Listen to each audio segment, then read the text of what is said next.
Hi guys, this is Neil and welcome back for another vlog. So, kararating ko lang dito sa Hotel Signature Banjara Hills dito sa Hyderabad, India. So, dapat kanina pa ako dumating kaya lang na-hold ako sa airport doon sa may taxi area dahil nagkaroon ng penalty yung aking sinakyan na rider. So, tara at samahan niya po. Bago ako matulog ay gagawa ako ng room tour.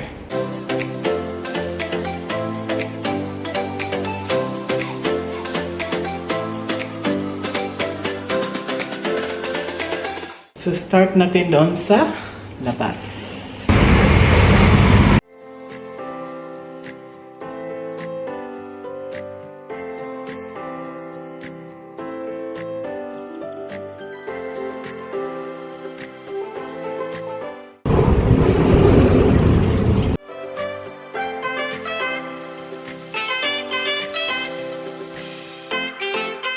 So, ito yung room number ko, 4006. Inopen ko na kasi wala pa yung aking key bukas pa ng morning. So, yan mga nilagay nila. And, ayan yung sa entrance door niya. Pagdating mo dyan, meron nakalagay na ano yan, automatic fire sprinkler. Yun yung desk na sa gilid ng pinto. Nag-charge na kasi ako kaya nandito na yung phone ko dahil na-lowbat siya. And ito yung menu nila. Nandito rin nakalagay. May dalawang water dyan. Wala din yung kettle. May isang cup. Wala pa rin yung isang cup. May plug. Dito ay 3-pin na all round. Doon naman merong 3-pin na universal. Pagdating dito, ito yung cabinet. Yung wardrobe nila. Merong 3 hanger. Walang L-safe itong room. So, tinitignan ko kanina pa. So, andyan na rin yung luggage ko nakalagay. Dito naman sa side na to, yung telephone, at saka yung TV remote. So, andyan na yung wallet and passport ko din. Maganda yung bedside light nila. And merong electric fan dito. Ayan yung TV. And ito yung bed. So, huwag natin kalimutan ipakita ang bed. Maganda ang bed nila. So, yan. And medyo magtingin tayo ng konti. Ayan yung salamin. Pupuntahan natin yan. I-open natin yung TV. So, paano ba i-open ang TV na wala? Yun. Siya nag-open. In-open ko to kanina. Ayun. So, yan na yung TV. So, meron silang Netflix. Hindi ko lang alam kung gumagana. Check nga natin. Netflix. Okay, parang gumagana yata.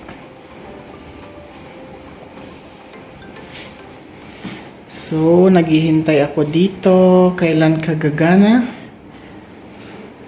Mamaya na lang to. So, bibidyohan ko pag gumana na siya. Okay, so hindi raw. Hindi pa raw connected sa internet. So, mamaya na lang yan. Switch off ko muna. Proceed tayo dun sa kabilang side. Andyan yung AC sa taas. And then, ito ay malaking round mirror para siguro yan sa makeup area o sa mga ladies kung gusto mag-makeup. And merong desk dyan. May side table dito. So, pareho yan doon sa may side table na may telephone. So, yan ang view ng room galing dito sa likod na part. Ganyan siya. Maganda naman yung room, guys. Kasi business boutique hotel daw ito. And dito, merong maliit na table. Pwede siguro itong gawing parang kainan kung ikaw may go-orders. Kasi nag-order ako ng McDonald's dahil late nga ako nakarating dito. And ito naman ay curtain. Curtain, yes. Kasi may window dito pwedeng i-open. Ang room ko nga lang nakaharap sa backside. So madilim kasi. Kaya wala makita dyan. So bayaan na lang natin. Okay, so isarado muna natin ito. Yan, kasi para okay. So next naman is sa toilet. So sa toilet, i-switch on muna natin lahat ng light, pati exhaust. Maingay, so patayin natin yung exhaust muna. So din toilet, ayan yung WC niya. May sprayer din yan, may ito. So medyo ginamit na yung tissue and meron silang dental kit dito. May mga amenities, bath gel, shampoo, saka soap. At saka yung isa? Bath gel din. Dalawa pala. May isang towel. Andito na yung bath mat naka-set up. So yan na siya. Hindi ko na ipakita. Wash basin. May hair dryer. May mirror din. Ayan yung shower niya. May soap holder. And shower. May exhaust fan siya.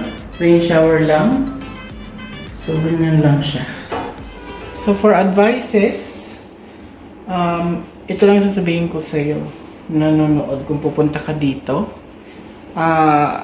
Sa adapter, kailangan mo din talaga magdala ng round type kung sakali. Kasi nga, ako hindi ako makagamit ng charger ng all kasi yung 3-pin ko is ganito, rectangular type.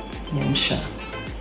So, kagaya dun sa Thailand at saka sa Vietnam, 2-pin siya. Dito may 2-pin ako na plug pero hindi naman binigala ang 2-pin dito dahil ang 2-pin is flat type. So, yun yung isa sa mga information na pwede kong ma-share. Next is kung masyado kang tawag dito, picky sa linis, I don't think para sa'yo itong area na to kasi based on cleanliness, ako magsasabi ko directly, meron pa silang dapat i-improve dito.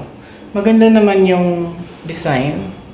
Maintenance lang kung paano siya linisin and i-maintain talaga yung mga furniture and fixtures.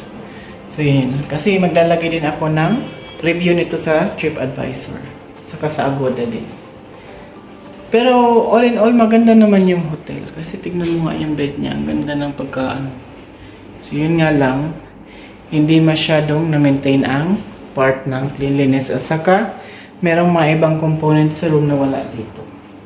So yun lang yun. Ang sabi pa niya kasi sa akin kanina, ibibigay na lang best room. So best room, walang kettle, magkakapisa na ako dahil karating ko nga lang. Wala yung remote ng AC. So hinanap ko yun. Which is a bit disappointing para sa akin. Kung mga medyo maliliit na bagay lang sana, okay lang naman yun sa akin.